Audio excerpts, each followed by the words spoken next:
अज़ान अली टीवी के मोअज़्ज़ज़ दोस्तों, मैं हूं नदीम मुगल और आप तमाम देखने और सुनने वालों को अस्सलाम वालेकुम। नाज़रीन मोहतरम, जैसा कि आप जानते हैं, इस्लाम के अजीम सिपा सलार हज़रत खालिद बिन वलीद रज़ी अल्लाह ताला अन्हो के हालात ज़िंदगी के बारे में हमारे चैनल पर एक सिलसिला जारी है। इसी सिलसिले की नई वीडियो के साथ आप दोस्तों की खिदमत में हाजिर हैं।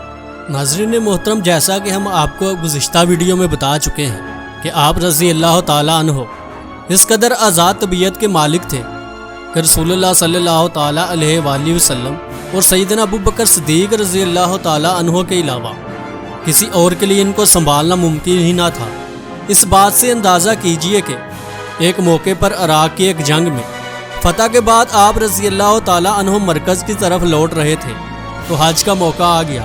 सैयदना खालिद बिन वलीद रज़ी अल्लाह ताला अन्हो ने हज करने का फ़ैसला कर लिया। इसमें बहुत ख़तरा था क्योंकि मुसलमान फ़ौजें रूमी और ईरानी फ़ौजों से इराक़ में बरसरे पेकार थी और सिपा सलार का इनसे दूर होना ख़तरनाक साबित हो सकता था। सैयदना अबू बकर सिद्दीक़ रज़ी अल्लाह ताला अन्हो इस वक्त खलीफा थे और सैयदना खालिद बिन वलीद रज़ी अल्लाह ताला अन्हो ने इनसे हज की इजाज़त भी नहीं ली थी। लेकिन खालिद बिन वलीद रज़ी अल्लाह ताला अन्हो ख़तरात मोल लेने वाले शख्स थे। उन्होंने पूरे लश्कर को हीरा की तरफ रवाना किया और बग़ैर किसी को बताए चंद साथियों के हमरा इतनी खामोशी और सरात से मक्के पहुंच गए और हज अदा किया। आप रज़ी अल्लाह ताला अन्हो ने अपने ताई बहुत राजदारी से ये हज अदा किया और मुसलमान लश्कर को भी पता न चला कि खालिद बिन वलीद रज़ी अल्लाह ताला अन्हो चंद रोज़ के लिए गायब हैं। आप रज़ी अल्लाह ताला अन्हो खामोशी से हज के लिए गए भी और वापस भी लौट आए। लेकिन जब अपने लश्कर में वापस पहुंचे तो एक कासिद खलीफा का ख़त लेकर आया और इस ख़त में इन्हें बड़े प्यार से डांटा गया कि आइंदा ऐसी हरकत ना करना। दोस्तों, खालिद बिन वलीद रज़ी अल्लाह ताला अन्हो जैसे शहीनों को काबू करना आसान काम न था। हुज़ूर सल्लल्लाहु ताला अलैहि वसल्लम भी आप रज़ी अल्लाह ताला अन्हो से बहुत दरगुजर फरमाते थे। इसमें कोई शुबा नहीं कि सैयदना खालिद बिन वलीद रज़ी अल्लाह ताला अन्हो को बहुत जलाल और हैबत अता की गई थी और आप रज़ी अल्लाह ताला अन्हो से उम्मत रसूल सल्लल्लाहु ताला अलैहि वसल्लम की एक गैर मामूली ड्यूटी लेना मकसूद था। सैयदना खालिद बिन वलीद रज़ी अल्लाह ताला अन्हो इस तरह के बहुत से काम करते थे कि जिन पर लोगों को एतराज़ होता। हज़रत अबू बकर सिद्दीक़ रज़ी अल्लाह ताला अन्हो हमेशा लोगों की शिकायत पर इनसे दरगुजर करते थे।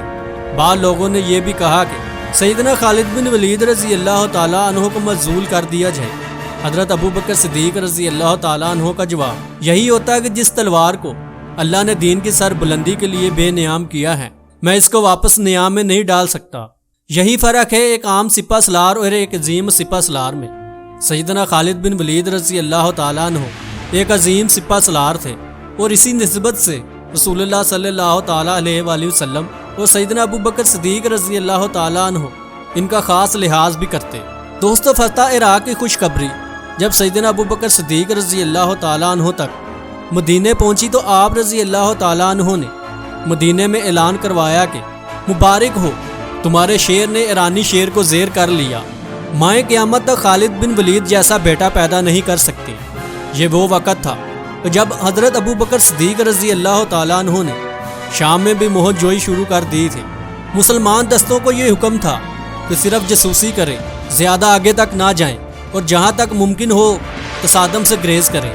लेकिन जब हज़रत खालिद बिन वलीद रज़ी अल्लाह ताला अन्हो के कारनामों की खबर मुसलमानों को पहुंची तो कुदरती तौर पर शाम में मुसलमान कमांडरों में भी कोई मार का सर अंजाम देने का वलवला पैदा हुआ।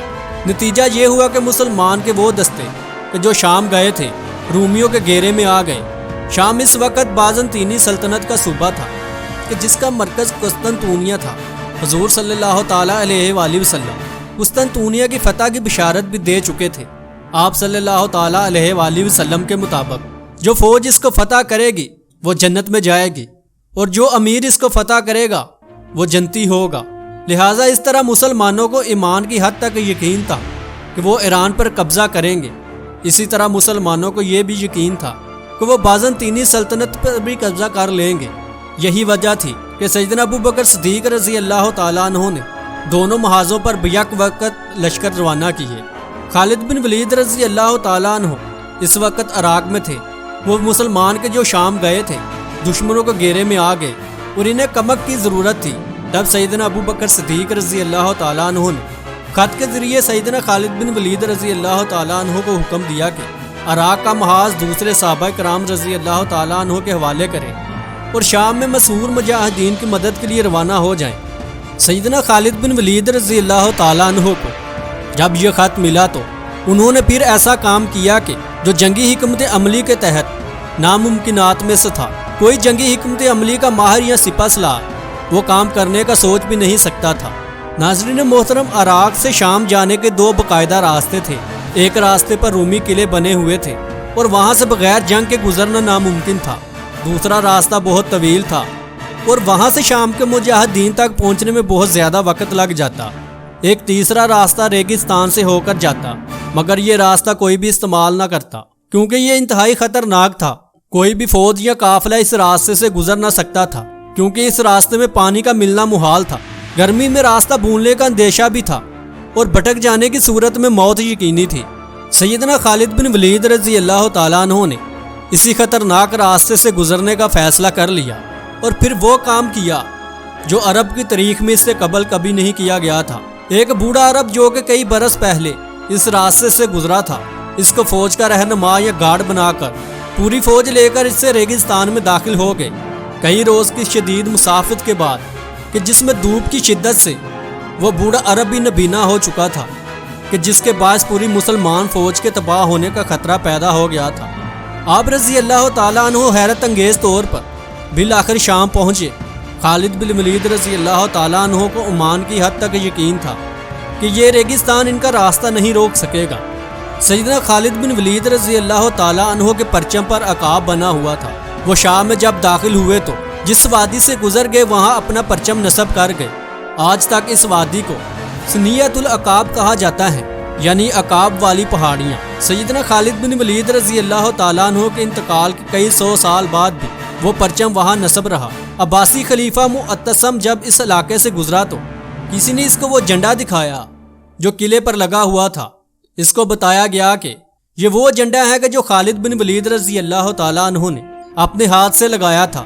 تو خلیفہ اسی جگہ پر اترا، اس جھنڈے کو بوسہ دیا اور اپنی تمام فوج کو حکم دیا کہ جو بھی اس علاقے سے گزرے اس جھنڈے کے احترام میں باادب پیدل گزرے۔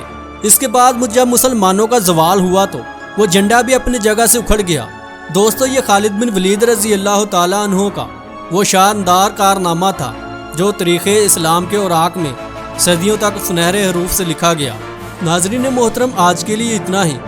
اس کہانی کی اگلی قسط کے ساتھ بہت جلد آپ کی خدمت میں حاضر ہوں گے۔ تب تک اجازت دیجیے۔ اللہ نگہبان۔